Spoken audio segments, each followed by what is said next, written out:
ವೀಕ್ಷಕರೇ, ನಮ್ಮ ಚಳ್ಳಕೆರೆ ಟಿವಿಗೆ ಸ್ವಾಗತ. ಇಂದಿನ ಪ್ರಮುಖ ಸುದ್ದಿ.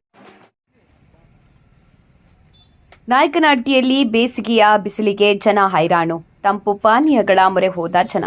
ಹೌದು, ಇದು ಚಳ್ಳಕೆರೆ ತಾಲೂಕಿನ ನಾಯಕನಹಟ್ಟಿ ಹೋಬಳಿಯಲ್ಲಿ ಬೇಸಿಗೆಯ ತೀವ್ರ ಬಿಸಿಲಿನಿಂದ ಸಾರ್ವಜನಿಕರು ಹೈರಾಣಾಗಿದ್ದಾರೆ. ರಾಜ್ಯದಲ್ಲೇ ಅತಿ ಕಡಿಮೆ ಮಳೆಯಾಗುವ ಪ್ರದೇಶವೆಂದು ಹೆಸರು ಪಡೆದಿರುವ ಈ ಬರದ ನಾಡಿನಲ್ಲಿ ಬಿಸಿಲಿನ ತಾಪಮಾನ ದಿನೇ ದಿನೇ ಏರಿಕೆಯಾಗುತ್ತಿದೆ. ಈ ಹಿನ್ನೆಲೆಯಲ್ಲಿ ಹೋಬಳಿ ಹಾಗೂ ಪಟ್ಟಣದ ಜನರು ಬಿಸಿಲಿನಿಂದ ತಾತ್ಕಾಲಿಕ ಉಪಶಮನ ಪಡೆಯಲು ತಂಪು ಪಾನೀಯಗಳ ಮೊರೆ ಹೋಗುತ್ತಿದ್ದಾರೆ. ರಸ್ತೆ ಬದಿಯ ಅಂಗಡಿಗಳಲ್ಲಿ ಕಲ್ಲಂಗಡಿ ಹಣ್ಣು, ಎಳೆನೀರು, ಕಬ್ಬಿನ ಹಾಲು ಹಾಗೂ ಐಸ್ ಕ್ರೀಂಗಳಿಗೆ ಹೆಚ್ಚಿನ ಬೇಡಿಕೆ ಕಾಣಿಸುತ್ತಿದೆ.